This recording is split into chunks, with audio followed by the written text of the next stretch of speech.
Okay, Matt. So it's been a week. We're All right, three nice, games nice, in. nice show. Let's log off. Yeah, it's been, I think, more one-sided than anyone expected, myself included. I know certainly wasn't expecting to be up 3-0, to be completely honest, at this point. I mean, obviously, I'm happy.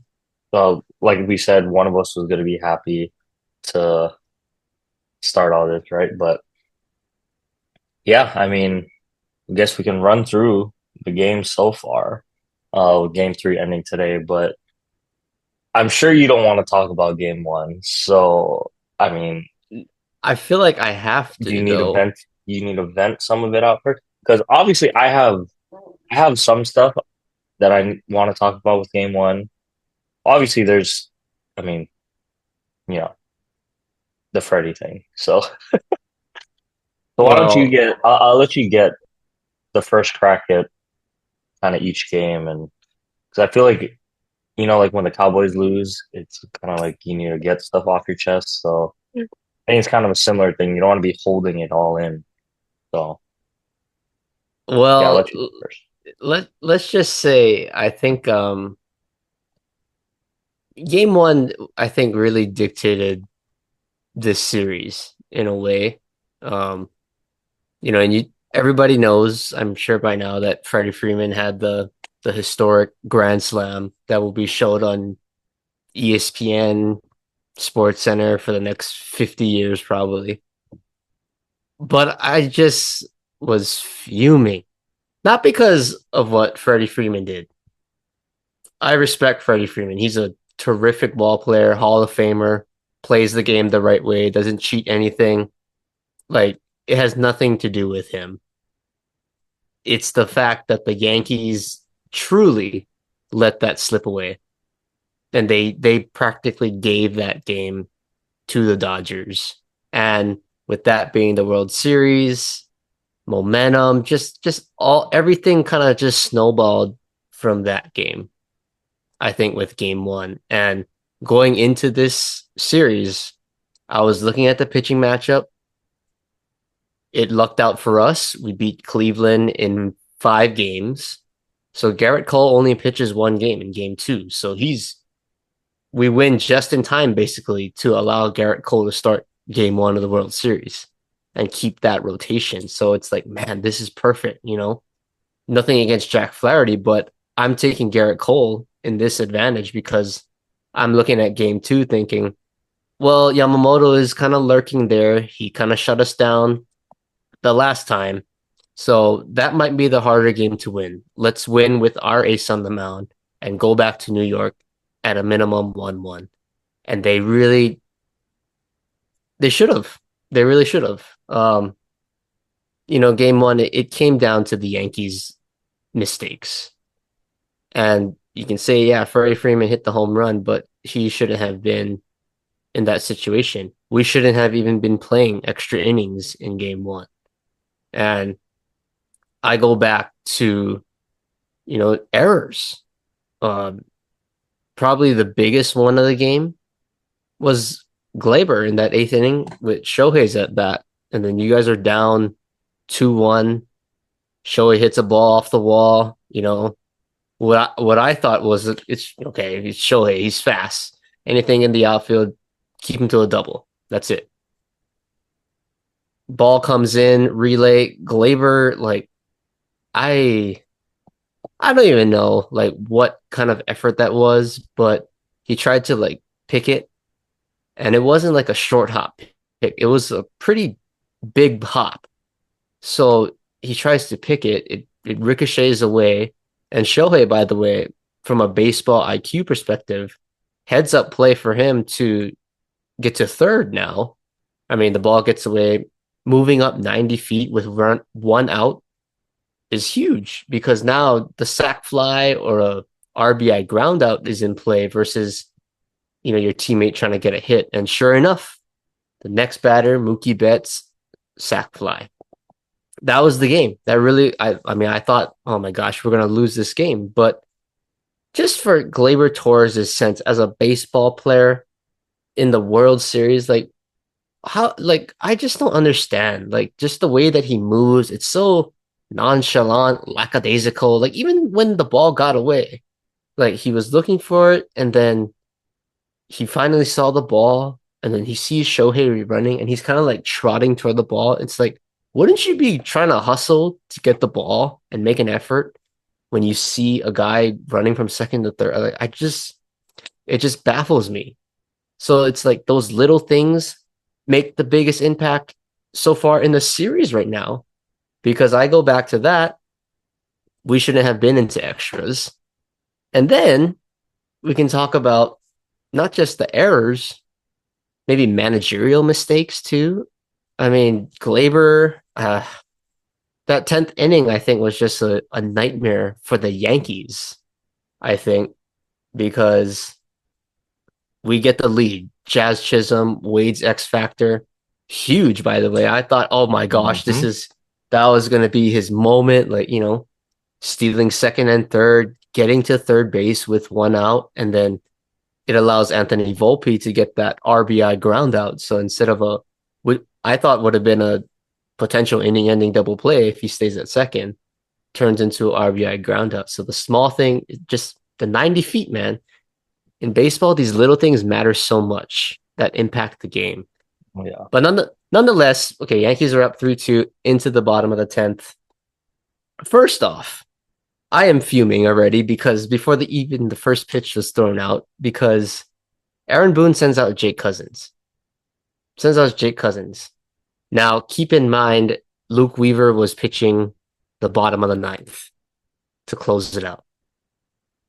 Me personally, would a guy like Luke Weaver, who's a former starter, a reliever that's stretched out to go multiple innings, why do you not send him out for the 10th to get 3 outs? Like you're in this is not what do you call it? A June 2nd game in the middle of summer, right? This is the end of the line. This is basically the end of the season. This is what you play for, and you're gonna quote unquote be conservative with his pitch count. That is the most idiotic thing I've ever seen from a manager coming off of a team that's had 6 days off from their last game. So there should be no excuse for bullpen is tired, arms can't go. You have three out. Like I understand if the game was tied and we're going into the 10th, we were getting 5 outs before that. I can live with that because now as the road team, you would theoretically need to get 6 outs at a minimum to win the game. You would have to hold, score in the next top of the inning, and then shut down another 3 outs.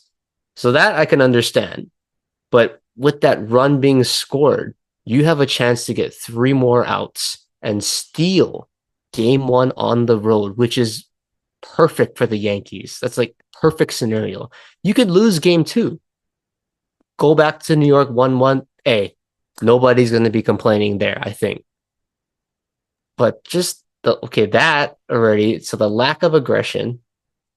So Jake Cousins comes in, walk. I mean, how many times do I say, or we say, walks are rallies in the postseason? And as soon as we allow our first walk of the game, comes back to bite us, and then Oswaldo Cabrera next play is like everyone's saying, oh yeah, it's okay.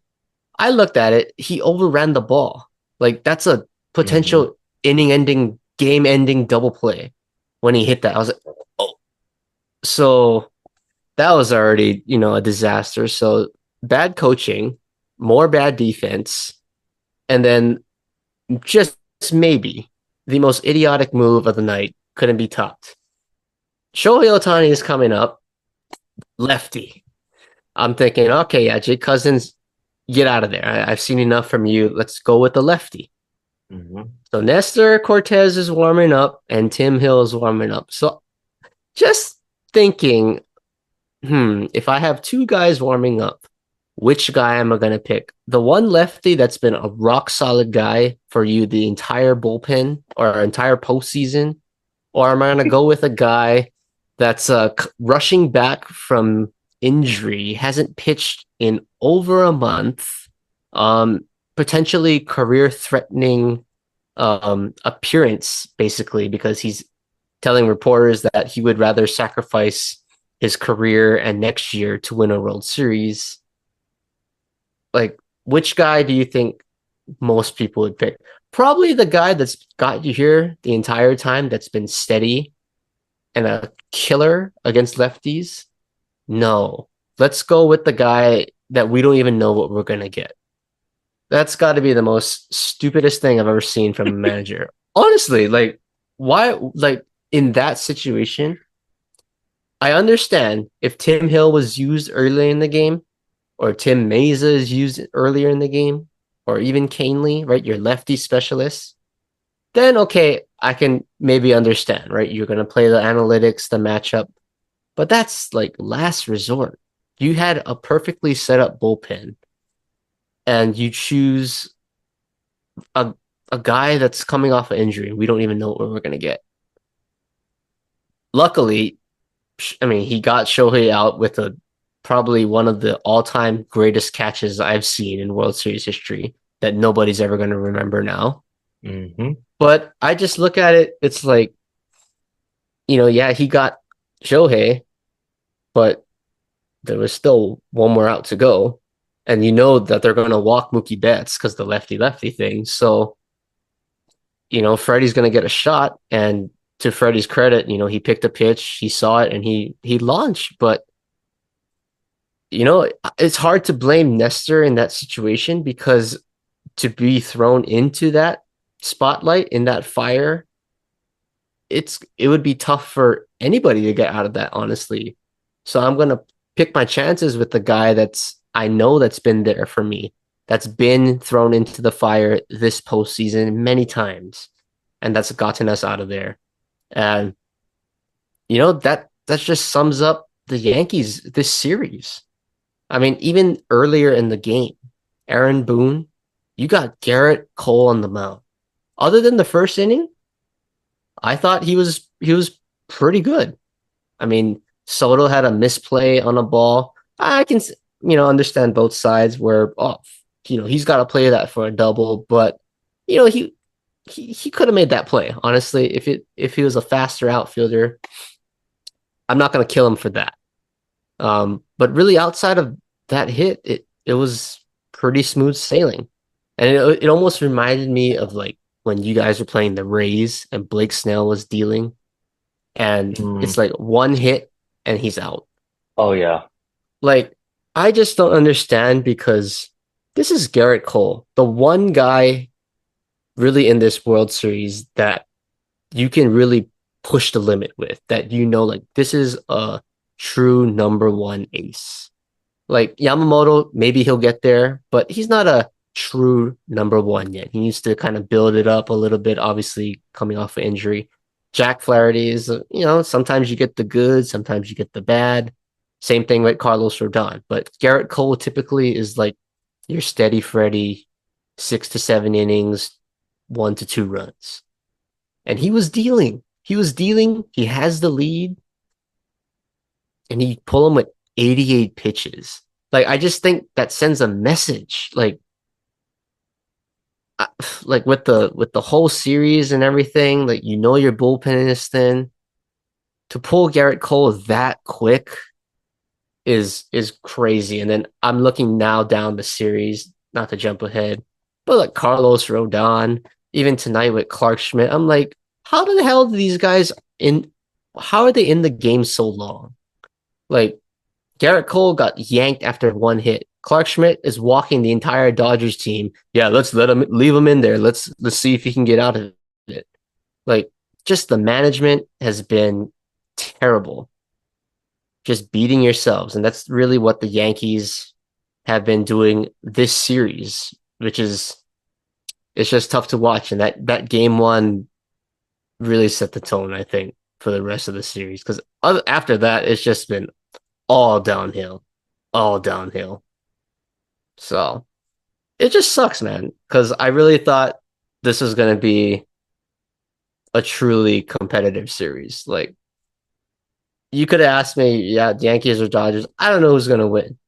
Like, I just wanted to be competitive at this point. But the fact that it's a wrap. Like I hate to say it, like 3-0, like you're playing for pride now. Like let's just hopefully not have the Dodgers celebrate on your home field. Like it's just sad. Very sad way to, first World Series in 15 years and to just kind of come out like that is it's pretty depressing. But that's game one. That's game one. That's set up the entire series, by the Yeah, way. game one from a Yankees perspective. So, um, I mean, I'll keep it short and sweet, but one thing before I get into, all of it, I gotta say, from a just Dodgers, or just a baseball perspective, right? Game one, uh, you know, biggest series we've had with two powerhouse teams, I would say, right? All the star power, you know, we got the international viewers. Can we get like the best umpiring crew in the Thank league? you. Even Like just today, honestly, today was terrible too. and yeah, and we'll get to today. We'll get to today because we have to. But game one, like, how are we allowing, like, no offense, right? Like, I know it's a hard job to be calling pitches like that, right? And it's game one of the World Series. I'm sure, the umpires are nervous too, right? But at some point, it's unacceptable to have. I mean, that game one was terrible for both sides, to be honest. I mean, at first it's like, okay, it's going to be a tight zone, and then there's some pitches that are getting called that are off the plate, and I'm just like, okay, is it tight? Is it, The are we zone was giving? like constantly It was changing. constantly changing, right-handed batters, left-handed batters, and I just couldn't grasp what was going on. First of all, um, and it just doesn't make sense to me. Like, if we're gonna pick umpires, don't we want to have our best guys there? Like, I don't know. I don't understand the selection process, but I Isn't would there just like a think, scoring? Like each umpire gets scored like through the regular right. season And and so then they that's why pick the best. I would think we'd want something like that, right? Or at least the top tier guys. Anyway, just had to throw that out there because I was fuming in game one. I mean, both sides, to be honest. It was bad for both sides. We were the benefit of some calls. You guys were the benefit of some calls. Um, but regardless, getting to the game itself, yeah, it felt like one of those games, Matt. Honestly, after the first inning, where it's like, oh man, it's just not gonna be our day. Um, Garrett Cole, first time through the lineup, I think I made this comment.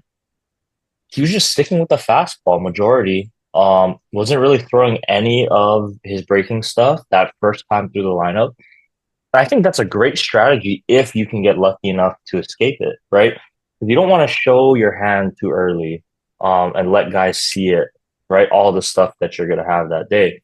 So, I mean, it's a risk, but it paid off for him because he goes, gets through um, that first time around with limited damage. I don't think we scored right that first time around the lineup. So And he kept the pitch count low because guys are seeing fastball. They're trying to swing early and you get early count outs. So yeah. So I mean, right off the bat, Shohei long fly out to center, and I'm like, oh man, like that was a chance. And then Mookie, same thing, another long fly ball out, and it's like, oh, it's just not gonna be see, I'm thinking that the day. We're exact just same not thing.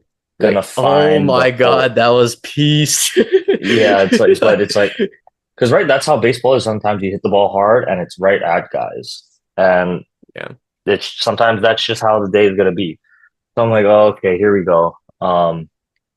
Cole is in a groove. Get lucky, once at least.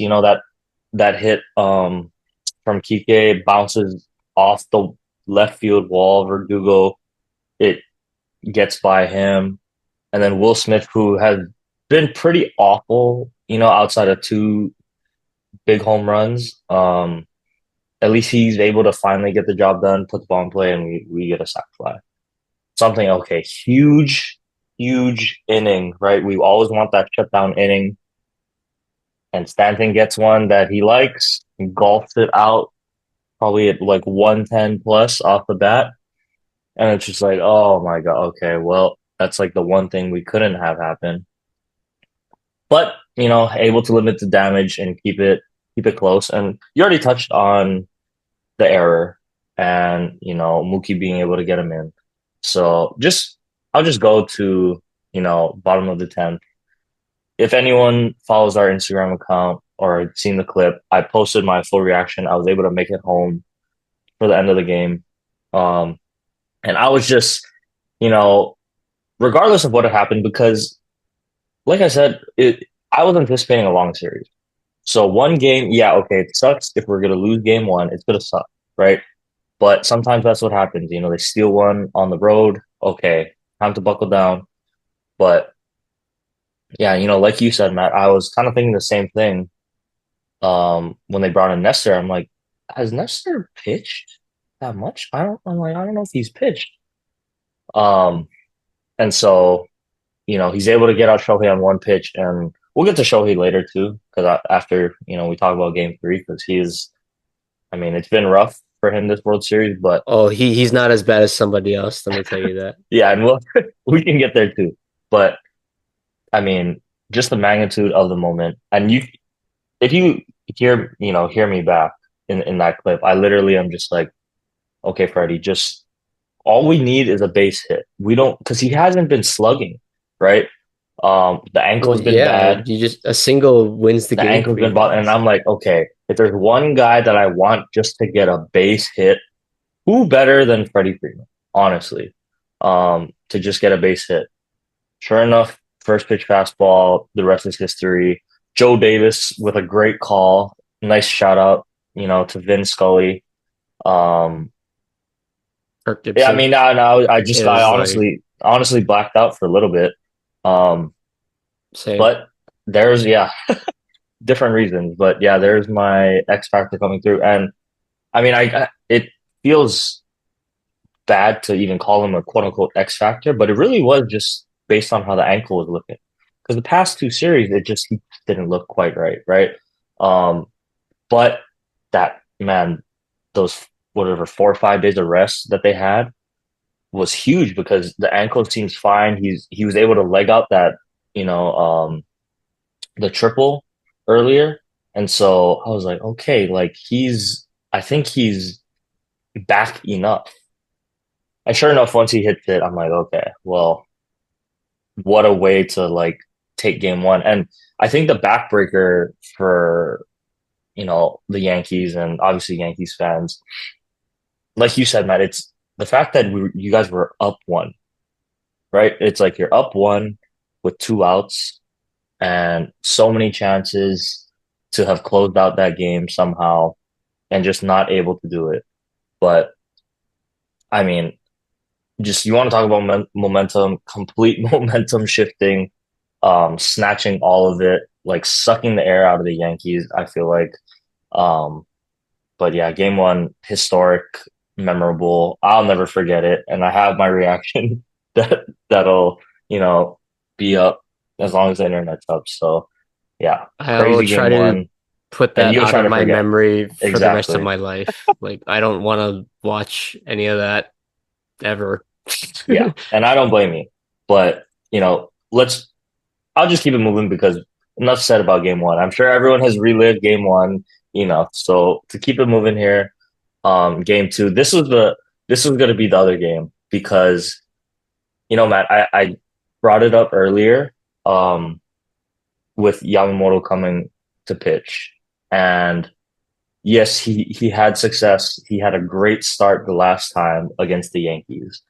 My only problem was I think that start in Yankee Stadium, they were a little caught off guard by some of his stuff. The fastball, the splitter was working really well in New York. The curve ball was working really well.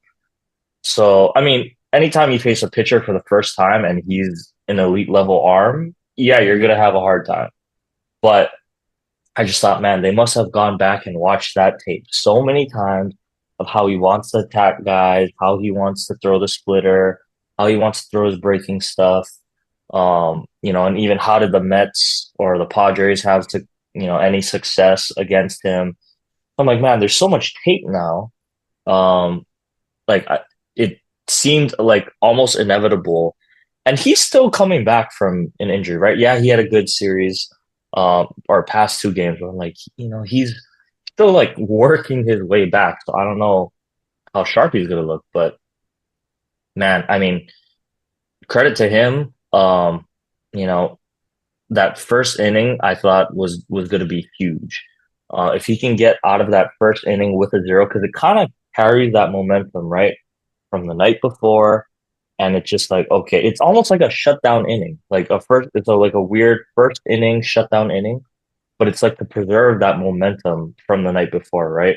Um, and he's able to get out of it. Um, no damage done. I know, like, I think he found his command as the game went on, but um, yeah, it was a good game from Yoshi. So one mistake, really, to Soto, who's, I mean, on an absolute tear right now.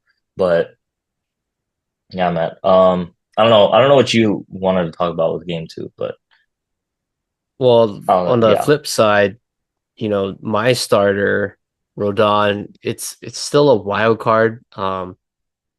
He's supposed to be our number two behind Cole, trying to be a stable force, but man, it's just it sucks because you see the flashes of like, wow, like this guy is electric. Like this is why he was, you know, in the Cy Young race a few years back with the White Sox and Giants. Like this guy's good. I mean, he showed us earlier. I think it was the Cleveland game one ALCS, 7 solid innings. It's like, oh, if we get that Carlos Rodon pretty much every start, watch out. And then ever since then, it's just been like downhill. And it's not even like downhill. It's just for some reason, it's just one bad inning. It just implodes. And even not the Dodger start, but the start after that or before that, it was Cleveland. He was solid. He was solid, and then he has 2 outs in an inning. He can't get out of the inning. So it's like things like that.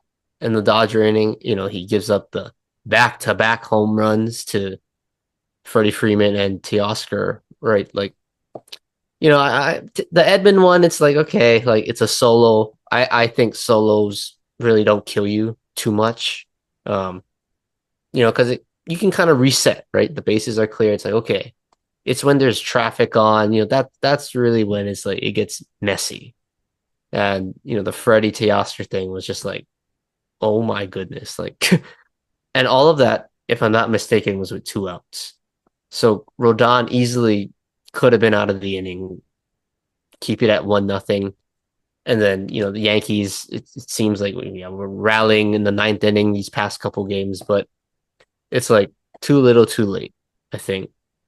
Um, but I was thinking, in game two, when we did have a false sense of hope rally, I was thinking, okay, this is good. Like, okay, we lost the battle, but this might be good for to win the war. Like to get to Blake Trinan again, I think, which is twice now in 2 games at the time. That's the best arm for the Dodgers in the bullpen. That's a good sign. You can build off of that because I think scoring late in a game allows you to build in the game coming up.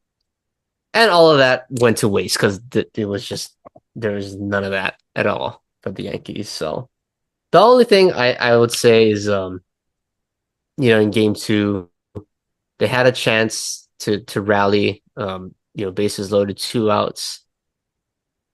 Out of all people, you pinch hit Trevino when you guys put Vessi. Like, I get it's the catcher spot. You bring in Vesia, right? You want the righty, but no offense, but like I know we don't have many righties, and I think the only other righty would be Jason Dominguez. Like he's a switch hitter, better from the left side, but I think Jason Dominguez as a hitter is better than Trevino. And the way that the lineup was looking, you had Wells and Verdugo lined up with Vesia coming in. So Boone pinch hits Wells for Trevino. So what happens if Trevino gets a hit? Then you're gonna leave Verdugo in for the lefty lefty? I don't think so. But it's like I would rather see Dominguez in that spot and just take my chances. I take my chances with Jason. And if the inning continues and you want to play the matchup, sure, put Trevino in after that because you're just gonna flip. It doesn't matter anyway because your catcher's in, you got the outfielder in. But put your best hitter up there. Like I just don't get it. I get the Wells thing. Yeah, he's been terrible, terrible. So I get pinch hitting him, but I just don't like the Trevino move there. Like I want a hitter up there. You're one hit away from possibly stealing the game. Like honestly, so it's just the decisions by Boone has just been magnified in this World Series, and it's tough. It's tough to watch as a Yankees fan, honestly. I mean, I don't know, I guess the team as well as you, but I I guess I didn't hate it just because you just really need contact there, like a base hit type of thing. You don't need the big swing. And I don't know how much Dominguez had played recently. I mean, I guess for Trevino, but I just thought Trevino was a little bit more of that contact guy, like put the ball in play, make something happen. I just thought, oh yeah, I didn't hate it, but like I said, I don't know the team as well as you, but um, the one thing I did want to say about game two, Matt, is I I haven't really questioned, Doc too much throughout the series or throughout the postseason really, but my only kind of mm, question mark in that game too was throwing Kopech and Trinan again. In that game too. I'm like, okay, I get, we need to have this game. We need to have it. But, Trinan, his stuff moves a lot, but you give MLB players enough chances and good players too, enough chances to see it, like they're gonna catch on eventually. Right. I was having this conversation with my buddies and they're like, oh, if you face Paul Skeens 100 times, do you think you get one base hit off of him? Like you could probably get one base hit 100 times. Like you're just kind of due, right? So I mean, Just guess even if fastball you one get, yeah, time. exactly, get fastball one time and get lucky, even if it's like a broken, shattered bat, you can always get lucky, right? Infield hit, whatever. So I'm just like, as good and gross as Trinan is, you give these guys enough looks at it, they still eventually start to pick it up. So I'm like, man, 3-run lead. Is there no one else we can really go to? So that was the only thing I was a little bit iffy about. They can't, Soto singled and then um, Stanton hits a missile that ricocheted like what, like 30, 40 feet in the air or something. I don't even know. Off the But base. yeah, off the base. But I mean, that was the only thing. It's like, man, and now like I feel like they've seen him enough. Um, but we escaped and we survived game two. Um, thanks again to, Freddie Freeman, who is on an absolute tear right now. Yeah, I just kind of felt like, Gonna win a World Series MVP right there. I mean, at this rate, yeah, but for, Tommy to stay hot, he's so much better from the right side too. I kind of want him to just stay on the right side the rest of the series, even against righties. But yeah, he's been so good from the right side, and yeah, Teoscar, he was due, I think, for because he mashes lefties. So I was just like, okay, Teoscar, just kind of, wait for your pitch, wait, just be on time for the fastball because Rodon likes to throw it up. They said that early, right? Yamamoto's gonna try to get the fastball down, but Rodon's gonna try to bust you upstairs. And luckily he was on time for one. And then Freddie was as well. So it was a good game a little bit. stressful again, close game, but we escaped, I guess. We survived game two. Um, and then yeah, Matt, today's game, um, I mean, must win, obviously, for the Yankees. Unfortunately, didn't work out that way for you guys. I mean, Schmidt, the just so odd Bad. that It was how bad. this just odd how the starting pitching narratives, right, are, I mean, outside of Cole, a little bit flipped. Definitely the Dodgers pitchers have been better through the Dodger starters have been better through 3 games. So honestly, weirdly enough, I know Walker was the third guy and he was pitching in New York, but I had just the most confidence in him after that rough, start he had to the postseason. He's kind of just buckled down and found his stuff again. He's found the confidence, and he said it over and over and over again. He wants to pitch in the big games.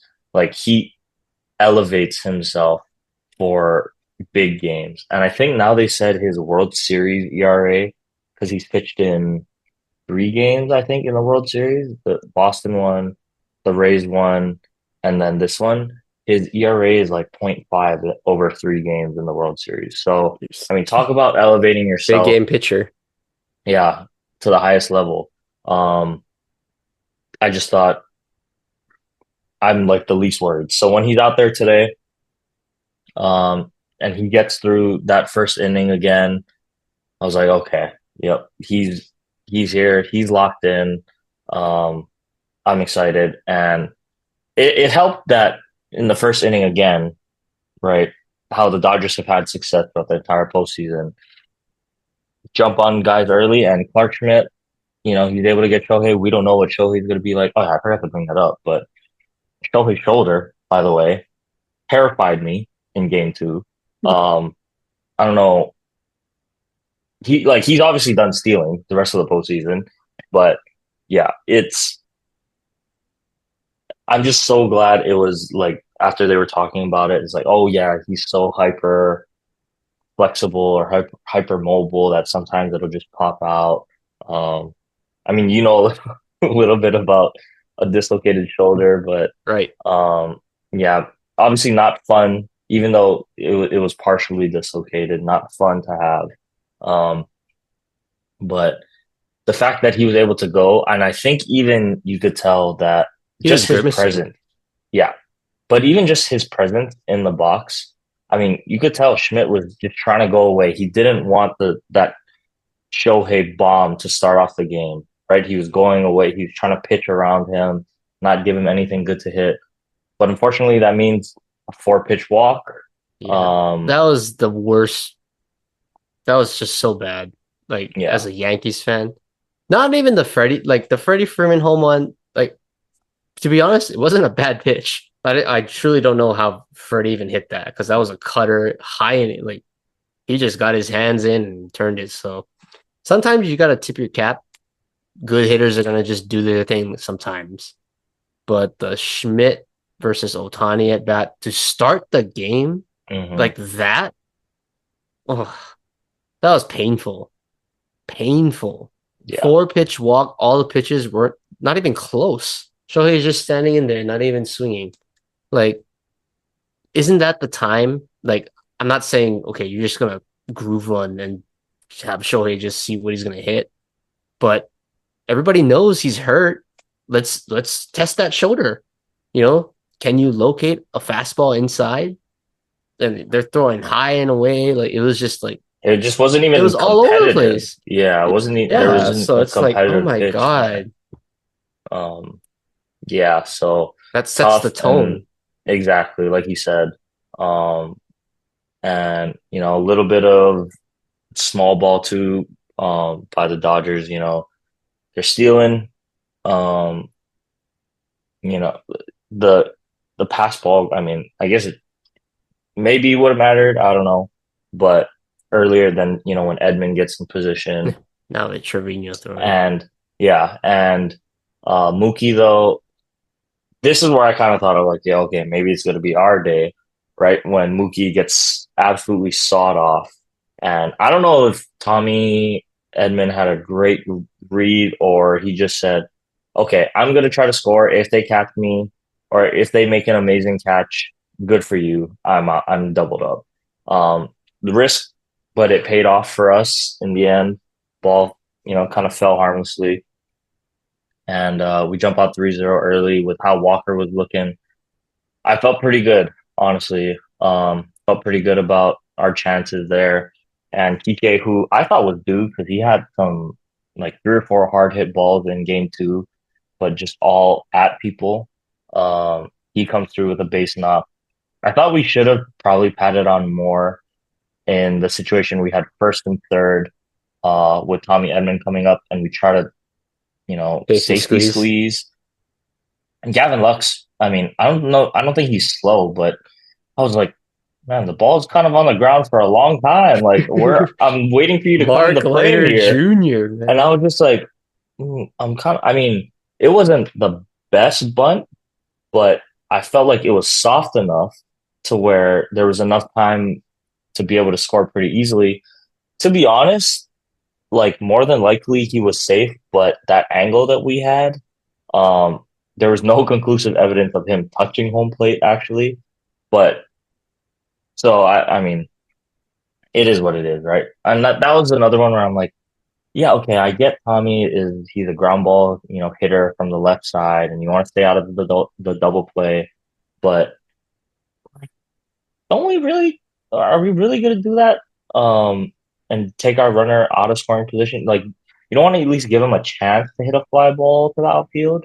Um, so We got that's Shohei another on one. I was deck. like, yeah, with Shohei on deck, I'm like, I don't know. I don't know. I was a little bit iffy on that. I thought maybe swing away or like a hit and run, or if you're gonna do something like that to stay out of the double play. But nonetheless, I mean, not really much to say about the Yankees offensively in this one. Um, the one thing I guess we got to talk about is even as a Dodgers fan, I can admit that Glaber getting rung up there, and was at the seventh inning, I Hmm. believe. After a couple guys got on, just tough to see. Like even as a Dodgers fan, I don't want to win like that. Like you feel a little bit guilty, right? Like, okay, I'll take it. Yeah, I'm great, but I'd feel for the Yankees fans and the Yankees players to have your bat taken out of your hands like that with Juan Soto, your absolutely best hitter on the team right now, coming up with a chance to tie the game with one swing.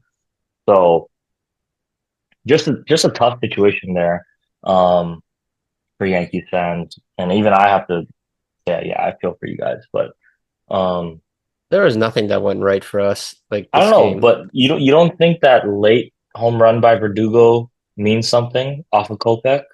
No, Um, because we did that in game two. We did that in I game two. I was thinking, oh yeah, maybe we can start early. Like we start fast. Probably the most flat I've ever seen them in a while, or at least this postseason. Like nothing went our way in game three. yeah, Like and even our the one Volpe, chance to act, yeah, like the Volpe hit. Like I don't like personally. Like Wade was telling me, oh, I don't know if you should have sent Stanton. I was like, I was honestly okay with that send. Like we have shown no life offensively. Like heck, it's and two outs. it took a perfect throw. And that's what was so like gut wrenching. It's not even like Mookie or like a gold. It's hey Oscar Hernandez. He's known for his bat. He's your worst outfielder defensively, and he made the most perfect throw possible. Perfect throw. Like it couldn't have been any better. Like so, from a baseball standpoint, it's like yeah, you're struggling to score 2 outs. Let's see if this guy can make the play. And to Teos's credit, he did. So Yeah, it's that like, was man, we really can't get anything going this game. yeah. And I Anything. mean, but credit to the Dodgers. I mean, they played good defense. Mookie had That's a the key tough in this series, dive and man. You guys are catch. just catching everything. And Um, even like I hate to go back to game one, but it's like Tommy Edmond. That guy was an Oh, annoying pest. after Like that first error, he's just even locked today, in. yeah, like he had that diving play on Wells's base hit, saved the run just by keeping Save it the in the game. infield, and that You're right. turns I out know. Yeah. to Oh, yeah. change the Forgot to talk about series. that. Forgot to It's talk like about these that with little Tommy. things defensively, it matters so much in baseball. Like people aren't gonna catch that, but it's like just Tommy Edman keeping the ball in the infield possibly Hmm. change the series for both sides. So it's like the Yankees they haven't got any of that right now. And they've had flashes. I give them that. Like Verdugo's catch, probably the only one that's coming to my head right now, but it just hasn't gone the same way for us. And we're the ones making costly errors in critical times. And you guys are making diving plays, perfect throw out or put outs at the plate. It's just like everything that you want defensively. So I don't know. I don't know. I don't know what's gonna happen. I mean, I'm just like, congratulations, you guys win. It was the most anticlimactic Dodgers Yankees World Series. Like, And not how I wanted it to go I in mean, terms of yeah. the like you and Randy just throwing jabs at me. Like, it's no fun. We can't even talk back. Like, there's nothing to like. We have nothing. And like you said, Matt, it's like, okay, game one, super competitive. You felt like it just felt like these past two games. I know the score, it's No, 4-2 yeah, twice, the past two games, but it's like, oh, it was a two-run game, but it didn't feel like, yeah, that it was especially, I mean, obviously, especially today where completely flat for 26 outs, essentially, until Verdugo yeah. times up the fastball. But yeah, just felt like, just not as competitive. But I don't know. You never know in baseball. Okay. Weird things have happened. That's why I'm still not, you know, gonna be in early celebration mode yet because, we can look ahead a little bit here to game four tomorrow, but our situation now, I don't think they announced it yet, or I haven't seen it, but curious to see which direction Dave Roberts goes in with our pitching because we've used our high leverage guys essentially in every game thus far. Even Gratterall, Bonda, Vesia, we throw Hudson. So, these guys have been pitching the entire time. And, people kind of knocked on Dave in that Mets series for, throwing a game or conceding a game. Sorry, that's the term that they were using, right? They conceded a couple games because he wanted to save his higher leverage guys. But we saw that work out for him.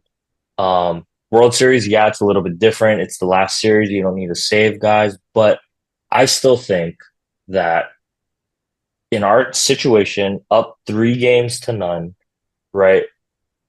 It's too much of a risk to use the high leverage guys tomorrow and try to end the series tomorrow because if it doesn't work, and like I said, they've been exposed now to these Yankees kind of a lot, and I still think the Yankees are a good hitting team. All it takes is one spark to change the momentum of the entire series. So I don't know. I think you let guys rest. This is just me. This is my opinion. I think we need to throw like a Landon Knack, Kasparius, and Honeywell and have them eat up 2, 3 innings. And just pray that, that's kind of how it works out. And if we win, great, but it'll be because of our offense. And if not, okay, it is what it is. But hey, guess what? Games five, six, and seven, look who we have lined up. Our starters who should be able to give us bulk innings. I think that's how you got to play it if you're Dave Roberts, and just hope that the offense shows up and is able to hit heel. But yeah, it'll I be don't know. interesting. I feel like as a Dodger fan, like this is well, as a Yankee fan, trying to think like a Dodger fan. Wouldn't you want to finish the sweep off? Like I mean, we're down. obviously The that's Yankees we're down so bad right now. It's like this is the time to like you don't want to give a team any sort of hope. Like when you got them down, keep them down, right? Like you guys are Yeah. one win away. Like if you guys can win it, wouldn't you want to win it? Like I get maybe you can start, the Kasperius or the Honeywell. They're the openers, right? But I as think if the game plays out, you just if gotta you see can how win, okay. And yeah, so and that's the other part too, right? It's a set game plan, but you gotta play it out too. Like if the game is a little bit like if we're down, I think it's too risky to throw guys. Throw our high leverage guys if we're down, you know. Um, but what if you're hey, like down one in like the seventh or eighth? Like that's like you're right there, but but it's so right? Risk reward. I don't know. I just think it's good. Thank God I don't have to make that call, right? But I think I'm gonna stay true in the fact that I'm gonna lean towards using the quote unquote low leverage bulk inning guys, um, to be able to just eat up innings and let guys rest because I just think like, yeah, it's so great. Okay, let's go sweep them. And we use all of our arms now. And what if, like Evan Phillips is not on the roster because he got arm fatigue? That's definitely possible. I remember Max Scherzer a couple years ago, right? When he was on the Dodgers, we had to throw him in that game seven and his arm just was dead. He just didn't have the stuff, right? So it's so risky to try to go, but we burn out and it doesn't work out and what, you know, could potentially lead to the biggest collapse in World Series history. Like it's just not worth it to me. Right? Okay, I'm trying to win the World Series. I don't need a 4 game sweep. I'd rather play our better odds and better chances in winning the series. And I think winning the series entails being able to have to rely on these, bulk inning guys and like I said, was going to be the key anyway, our offense show up and is going to have to out hit our pitching. That's how our pitching has been a surprise, to be honest. Um, so I just think we're just going to have to show up and out hit guys. And if we do that, great. Then, yeah, if we have a 1, 2 run lead, okay, let's throw a couple guys. Why not? Go for the win. But if we're not in that position, I just think it's too much of a risk. that's fair. Well, I mean, can we be historic? Probably not.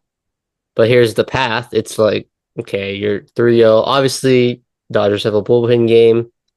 In a bullpen game, it just takes one guy to mess up out of the 8 or 9 guys that throw. So hopefully you can get to one of them early. That's always the plan. Who can score early? Who can score first? Heel has to control the strike zone. I mean, look at today. Clark Schmidt, basically every run, somebody walked to score. Outside of only Freddie Freeman didn't score off of a walk. Everybody else was walked. So limit the walks and just the bats just I mean they gotta wake up and to even have a chance. But delusionally speaking, you just gotta win one game. You win one game, get it to 3-1, you play at home again, and you get your ace on the mound. I think that's the key. You get Garrett Cole, you win tomorrow, Garrett Cole pitches. And anytime Garrett Cole pitches, I like my chances in that game. Doesn't matter if you're up 3-0 or up or down 3-0. I like my chances with my ace on the mound. So just take a shot. Take a shot with that. And if you can send it back to LA, heck, just play it out. We'll see what happens, right? Maybe that's when the Dodgers start pressing a little bit, is if it goes back to LA. That's the only path that you can do it, but it's just one game at a time. But I will say this because I didn't talk about him the That's all I entire was waiting time. for. This means nothing if Aaron Judge doesn't wake his ass up. And it's just really, really sad, honestly. It is pretty It's sad. just so sad to go out this way. Like, I wanted to see Shohei, like all these big stars, just show us why they're the best of the best in baseball. And it's it's just this guy. Like Freddie Freeman, okay, yeah, he's having a historic World Series. Mookie is a model of consistency. Shohei, like but you can tell like with Shohei in the box, you feel a little more confident he's gonna do something. Like I have that feeling maybe because Yeah. he's the opponent, but Uh, he just has that presence in the box where it's like, ooh, like the like aura, he's right, in the box yeah, still, like it's still a little bit, like I oh, worry like he's still one one pitch mistake, right? away. Yeah. And that's the thing. I hate to even say this, like, because I don't want to jinx myself or anything. But up until, really the last couple of bats today, I didn't have that fear of Judge coming up. Like when Soto comes up, I'm like, oh God, if we can limit him to a walk or, just a base Yep. hit, it's a success. Stanton, it's like, oh God, if we can just get, him limited to as long as the ball stays in the park, it's a plus, right? Nice. I'm just every time he makes contact. But with Yeah. Judge, it's like I haven't even it's felt almost like a free out. And that's crazy to say about literally the MVP who's had arguably one of the greatest hitting seasons in MLB history, right? Um, and for him to just be like this, the only thing I will say is he looked better today, I thought. Um, it looked like he was taking a couple more pitches. I just thought the one, he struck out on that first at bat was a great pitch. So kind of tip your cap, right, from Walker. But he took a walk finally. He just missed a home run. Timing was just a little bit off, right off the end of the bat. So I don't. That's why I don't want to like. I hope that didn't like wake him up or anything. But yeah, it's just it hasn't been that superstar showdown with Shohei and Judge that we really expected. But Well, I that's the mean, thing. It's like that's why like it's not all his fault. Like, but obviously he's a big part of the offense for this team, and for Soto to really, I Juan Soto, man, this guy is just unreal. Like he needs to be a Yankee for life. I don't care what this Dodger report BS. That's like Juan Soto is going to be a Yankee for life. Like there's no way you can possibly let him leave. Like yeah, he's just that good of a hitter. It's insane. Like he owns the batter's box. And then with Stanton, like, I always rip on him throughout the season, right? But when he is in the zone, he is actually like in the zone. And he's just one of these unique hitters that can hit these bad balls like 500 feet over the fence. So when he's in that zone, he's dangerous. And it just sucks because the guy in the middle of them in the lineup is a black hole. You can't have that in the playoffs. And the thing that sucks is like he's had these chances in this series too. Like the game one, the ball was in his hands. He had the bat against Trinan, like tough matchup, but it's like, man, you just gotta get a hit here, pop up. And it's like the way that he's striking out, it's like as a hitter, if they keep striking you out the exact same way, wouldn't you make some kind of adjustment at the plate? Like it's all breaking balls. They're getting you to start at the knees and dive down out of the strike zone. That's literally it's sliders and curveballs starting at the knees and breaking out of the zone. And he's swinging, swinging. And even today, like he got the first at bat was like, oh my gosh, Judge, like you do not like you were not missing that in the regular season. Walker Buehler cocks too fast, like right down the middle. I'm like, Judge, that's two, and then he strikes out. Like it was almost predictable. So it's just sad because he's a Yankee captain, and it's like Derek Jeter. Like I was telling Wade this. Like I will never ever put Aaron Judge and Derek Jeter in the same sentence. Like it is just a disrespect to Derek Jeter because that guy, he like I tell Wade this, the guy who's like that on this team is Juan Soto. Like who's the guy you want in the batter's box with a big hit? Juan Soto.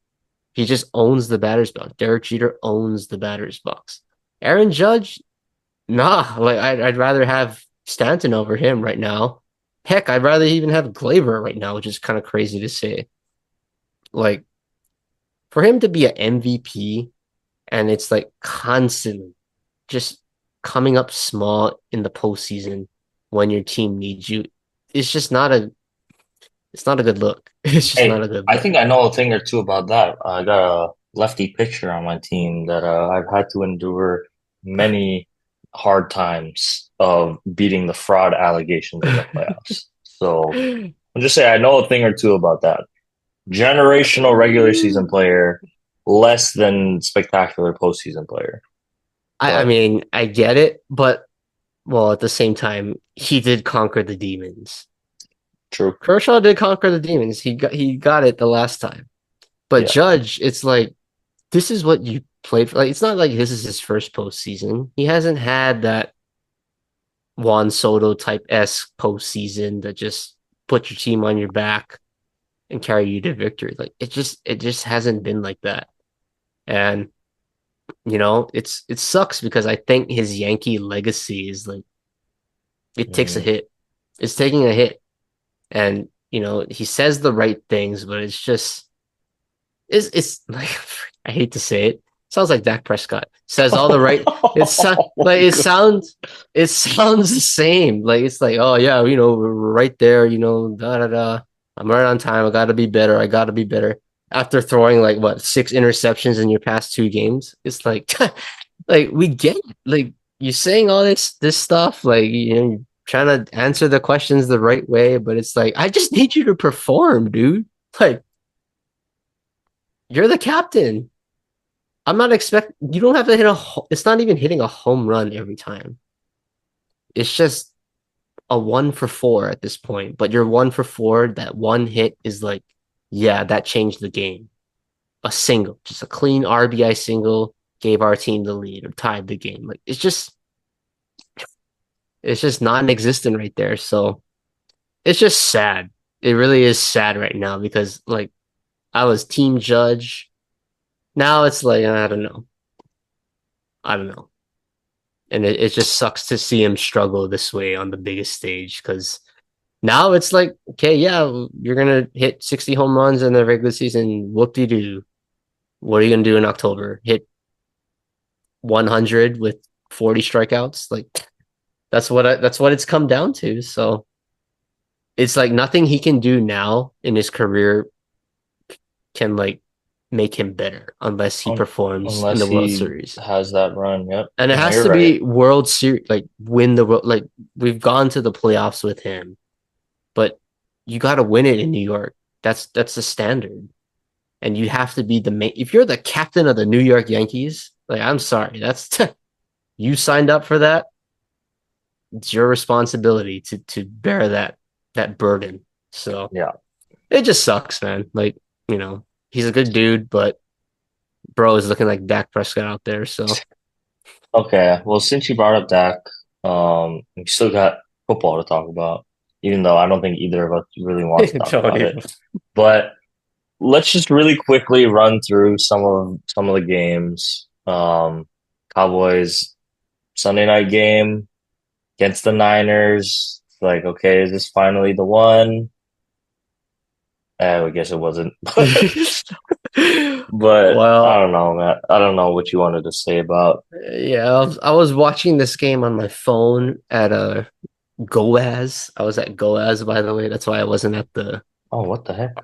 My brother had a game, so I had to, and my parents are gone, so Oh, I okay. had to take him. But I was obviously not Sunday night football. I ain't missing that. So watching on my phone, it's like God, it's so bad. Like we stink. Like I just hate to. Like it doesn't even hurt me now that we lose. Honestly, like this was the make or break game. 3-3 with our division looking pretty tough right now at the top. Kind of a make or break game, I think. If we win, we're right there. If we lose, well, it's gonna be an uphill climb. And this game started off relatively good because the defense was holding its own. Stopped the run, actually, got a couple breaks with Debo Samuel's broken hands, not being able to catch a few fourth down conversions. But, overall, you get a 10-9 or 10-6 lead into the half at San Fran.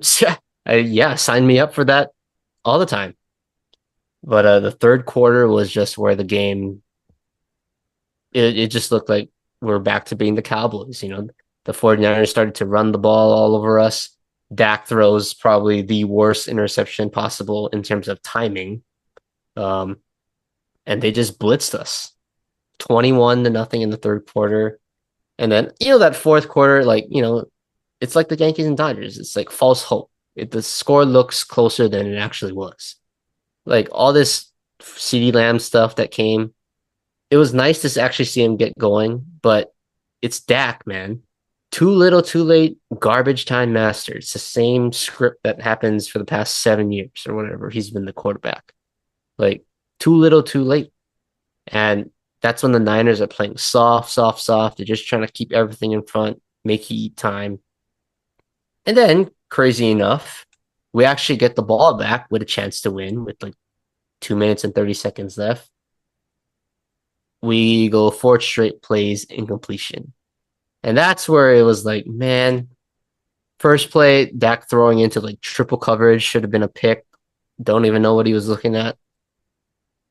All those plays, second down, he's like running. He looks, dare I say, old, like running. Like it just, that Dak Prescott 5 years ago, he would have tucked and run, at least got like 5 or 6 yards to make it third and manageable. Now you're stuck third and 10. You chuck up actually a nice throw, but you're just throwing it to the wrong guy. Like, why are you taking a shot with Cavante Turpin so many times? Like, do you Yeah. did you not see CeeDee Lamb like just cooking the defense, like actually getting into a rhythm? Like, how do you not give him the ball? I just don't understand third down, fourth down. Like, if I'm gonna go down, can I at least go down with my best player trying to make a play? Like, I don't want Jalen Brooks making a game-saving catch. Like, how many times have we tried that before and it's backfired on us? Like, it just it's just bad, bad execution. We still can't run the ball. Shocker. We're still giving up big plays on the ground. You give up 223 yards rushing. It's just we suck. We suck. And I really don't think we can go anywhere at this point. This is like a make or break game for me. And I am off this team right now. Like, I'll still watch and I'll still falsely hope that we make some kind of miracle run, but I cannot support this team right now. Just everything that's coming out of this team on the field, off the field, we're a mess right now. Our owner is an idiot. Trayvon Diggs is telling reporters like these nuts, and it's like, what the heck is going? Like, that is like So, that was insane. Because Micah showed me that, like, oh, do you see what Trayvon Diggs said? He was like, oh yeah, he was talking about these nuts. I was like, what? What are you talking about? And I saw the clip. I was like, oh shit, that's actually real. It's like, my goodness, that is just yeah. embarrassing. So this week could not have been any worse for me. The Yankees are getting obliterated. The Cowboys look like complete shit. Like this is tough, man. Somebody look out for me because I'm really going through it internally. Yeah. Yeah, that's a tough one. I don't e- I don't know. I thought the you guys had that one to be honest, but I don't know. Now Kirk I don't Cousins even is gonna want to like, I don't I even don't want to know. talk about the Dolphins either because what did I Oh, say last week? Marvin I said Harrison. I said this is gonna be the game. This game is gonna be the season. Essentially, you're sitting at 2-4, right? The season's not over, but you got to go on a run. And Tua, first game back, I woke up early to watch the game and we looked good. I mean, he looked pretty good for the most part. Got lucky on a couple fumbles there, but the offense, oh my gosh. like it was a revelation watching the offense again. To be able to move the ball down the field, throws are coming out on time, they're executing plays, and I mean, they were scoring, pretty easily. I mean, they had some red zone trouble, but like the offense looked good again. It was crazy, seeing Tua in there. He slid, picked up a 3rd and 10, picks it up, slides, the crowd goes nuts. Like it just felt so good. Um, and it's just so killer to be a Dolphins fan because the defense had been keeping them in game for the past 3, 4 weeks, right? Giving this offense a chance, but couldn't do it. And finally, when the offense is back humming again, the defense can't come up with a stop to save their life. And it's just so frustrating. I mean, Tua, what ended up being one of the turning points is he bobbles the snap, like it flies past him, can't catch it, ends up as a safety. We lose by one on a walk-off field goal. So, hello, -2, right? +1. That would have been a game tying field goal instead of a game winning field goal. So, still not clean offensively, but I mean, just so killer. Zach Sealer is a guy I shouted out before on this pod. He's one of our best defensive players, the key of that defensive line. And I mean, Kyler just had all day to throw in the pocket, like ridiculous amounts of time. And he's such a threat with his legs. You saw it. He picked up the first down um, to set up the game winning field goal. And it was just, I mean, him, Marvin Harrison is popping off against Jalen Ramsey one-on-one. And silly me, I benched him in a couple of leagues because, him and Kyler haven't been really on that same page that they talked about. He's been doing a pretty good job of holding, you know, offensive uh star players at bay. So I'm like, okay, yeah. Like I think this is the game. They're gonna feel the juice from Tua being back and we're gonna have a good home win. And now we're 2-5. And now the season really I can't say it's over because they've won on crazier runs, but what have I said since literally the beginning of the year? The The first easier half of the part of the schedule is schedule easy. is easy. And now we get to the hard part. So it's like now we have to go on a run. Like essentially, we're 2-5, right? Let's say realistically, 11-6 is probably out the window, right? But with how the AFC is looking, AFC is extremely weak this year. If we can sneak in at 10-7, it's definitely possible with how we're looking. Just keep this in mind, Matt. We're 2-5. We're only the 10 seed in the AFC at 2-5, which is actually ridiculous. The Bengals are the 9 seed at 3-5, right? So, like, as crazy as it sounds, we're really not out of playoff contention yet. The Chargers, who have the 7th seed, are only sitting there at 4-3. We're only, a couple games back from them. So it's not impossible, but guess what we have to do next week? We got to go and play at our daddy's house, essentially. Like we got to go play at Josh Allen's crib Buffalo.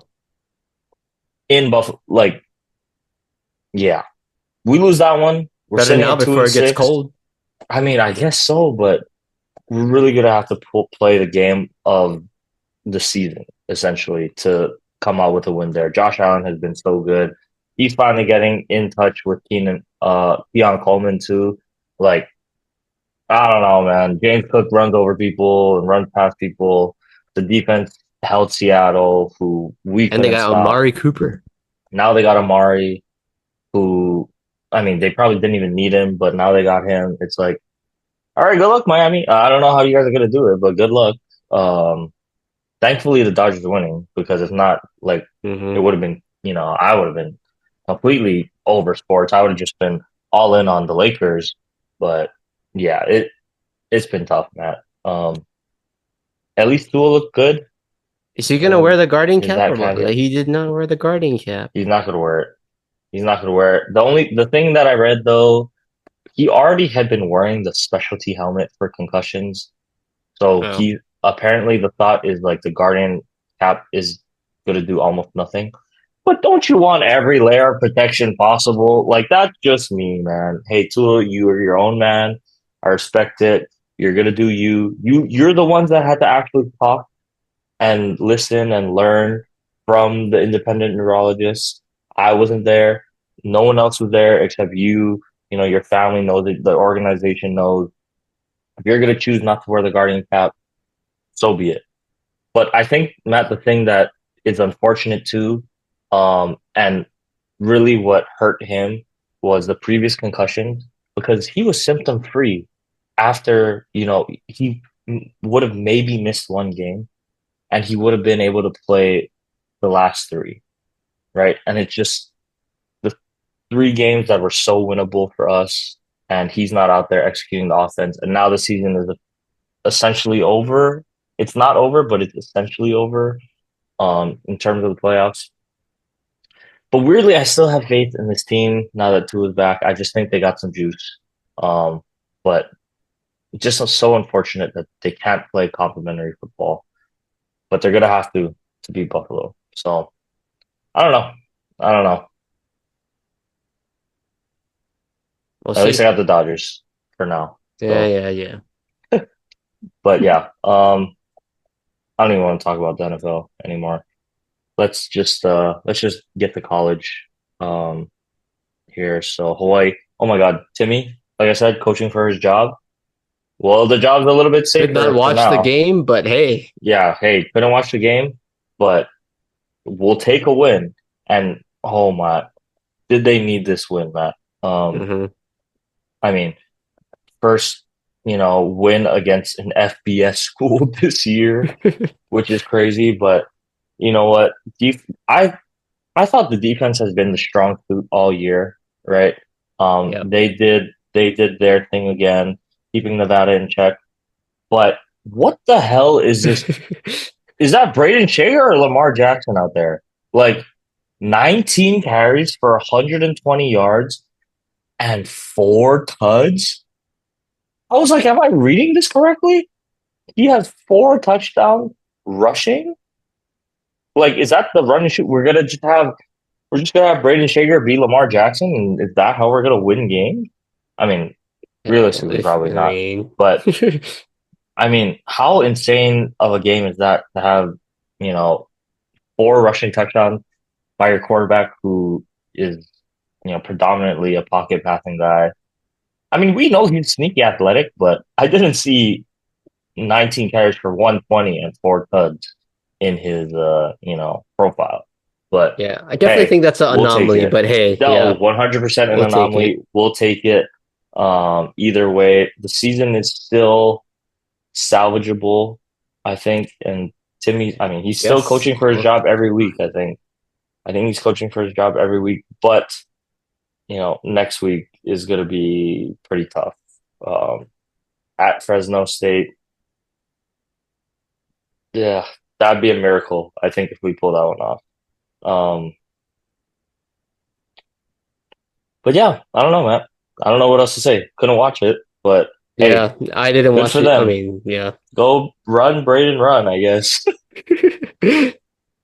um, but yeah, did you manage to watch the Oregon game? That was a slaughter I too, though. watched a little bit because there was some other things going on. But hey, number one team in the country.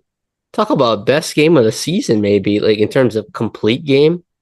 I mean, Illinois is not bad, but man, this was like a total blitz from the first half. I Mhm. mean, the offense was humming. The defense looked like a 2012 Alabama defense. Like they were like hellacious, I thought. So it was just honestly, pure domination. I don't really know what there is to like critique. Um, but the schedule wise, I think, they're 8-0. Next week is going to be, I would say, the tough one. One of the tough ones, I would say, at the big house, always a tough place to play. But Michigan, kind of a championship hangover, I guess. Their quarterback play is just atrocious. No offense. But when you cannot pass and you can load the box, team is pretty one dimensional. I would think a defense would be licking their chops if that was me. So, it's a good test. I think Michigan's defense is always going to be good, no question about it. Um, but if we can get through this, Maryland at home, UW at home is not the same as last year, obviously. Yeah, you go to Wisconsin, it's going to be cold, but I'm liking where this team is headed right now. And, over the past few weeks, they've looked better. I don't know. Maybe that Ohio State game was what they needed. I mean, just to get over that hump. Um, and ever since then, man, they play Purdue and Illinois, and they haven't looked back. So hopefully they Mm-hmm. keep going, and they can keep that number one spot. But main thing is, man, if you can just win the Big Ten, set yourself up, set yourself up for a deep college football playoff run, which is going to be exciting this year because first year of the 12-man playoff, so it will be exciting for Oh sure. yeah. Yeah.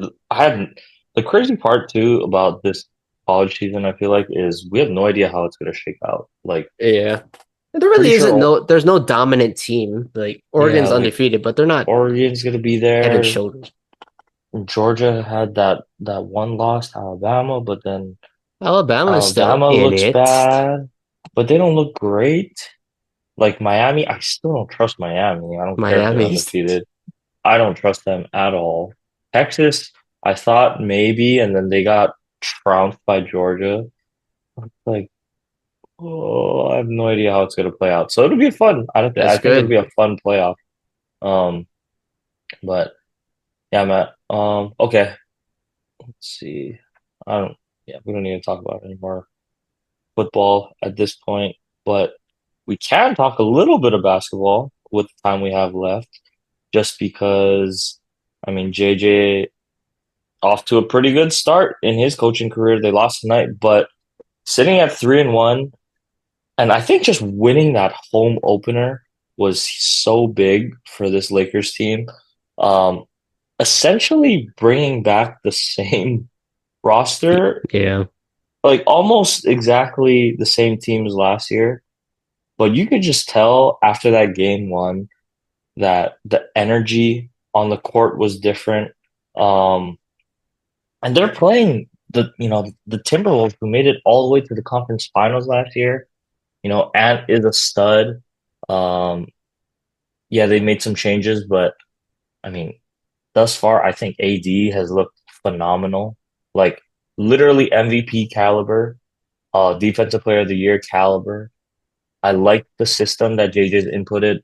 I think they've had a lot of looks.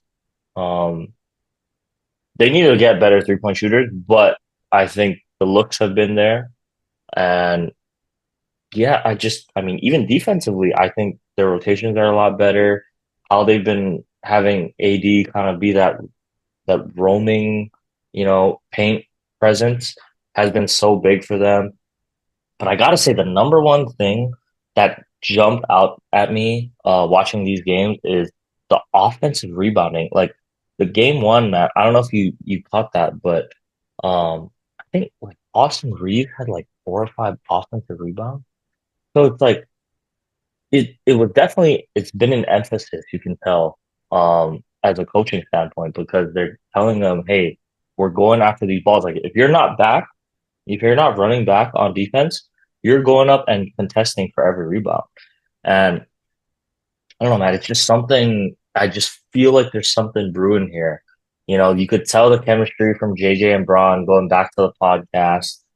I think the guys respect him as a vet in the league. He knows, he's been a superstar at Duke and he's also been a role player, got to come off the bench.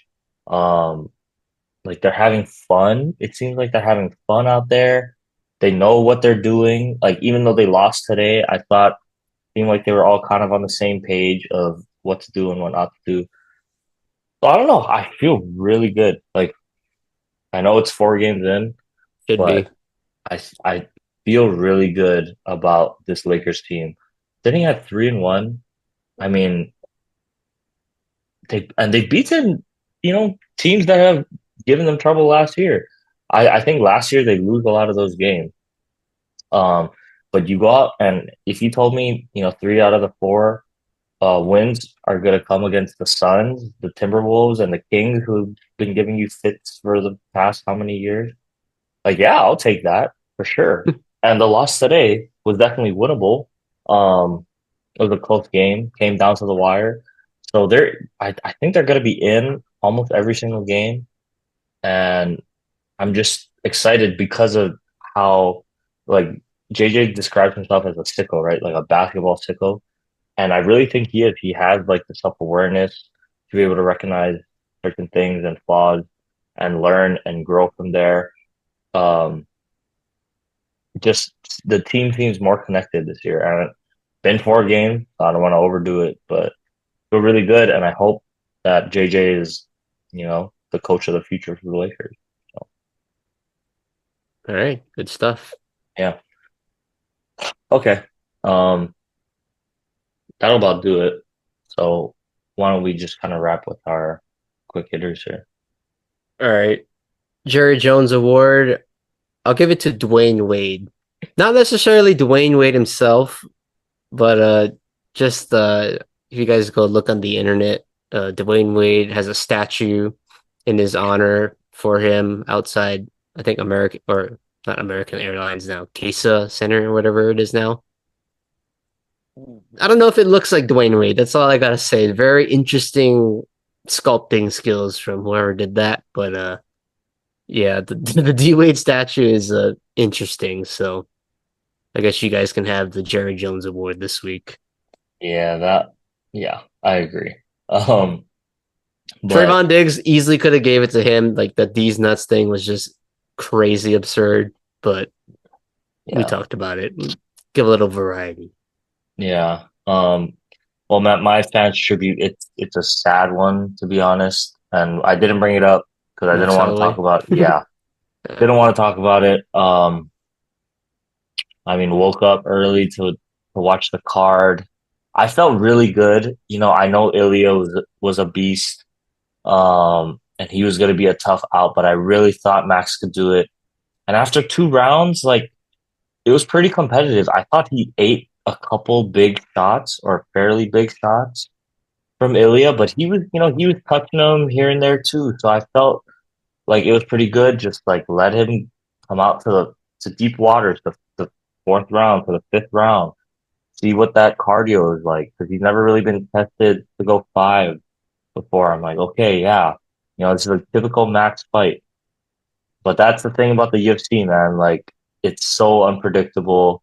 All it takes is one punch to land, and essentially, I felt like that was it. Caught him with a big overhand right. Max clearly hurt, stumbled from there. Um, and then yeah, to get knocked out. I mean, first guy to ever drop him, first of all, and then first guy to ever knock him out too.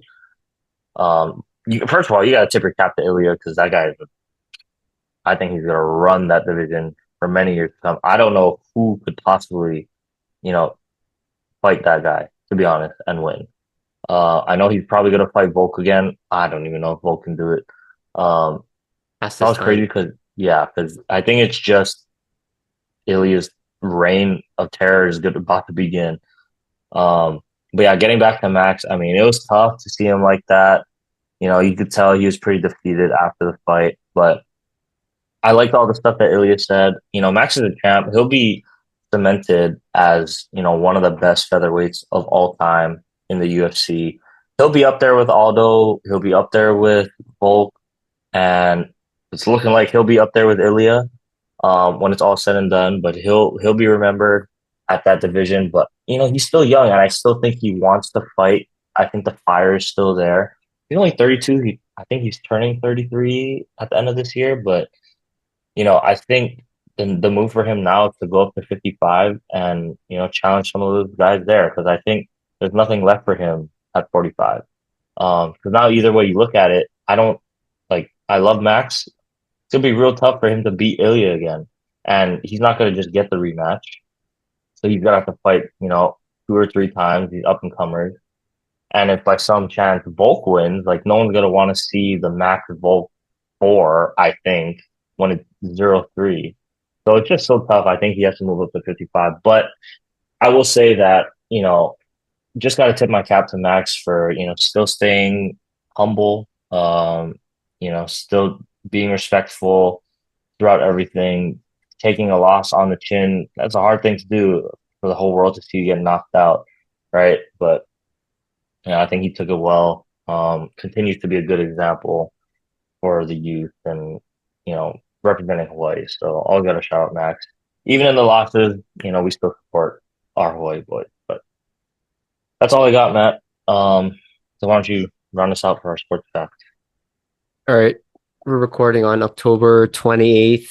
I'll go back to 2011, where the St. Louis Cardinals beat the Texas Rangers 6-2 in 7 games to win the Cardinals' 11th World Series title, with MVP of that World Series none other than David Freese, former Dodger, who hit in Game 6 probably one of the most historic all-time home runs in World Series history. So shout out St. Louis, man. That was a crazy World Series. I remember that one. Mm-hmm. That Freeze home run. Oh yeah. Okay. Yep. Sounds That's good, all we Matt. got. Well, yeah, why don't we wrap it there then?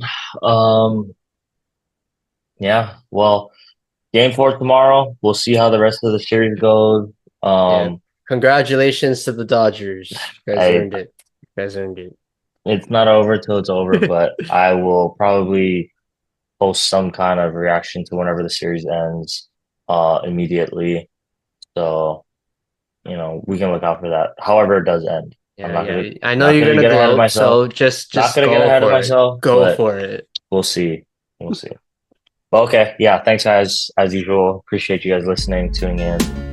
Stay safe, have a good week, and we'll see you guys next week.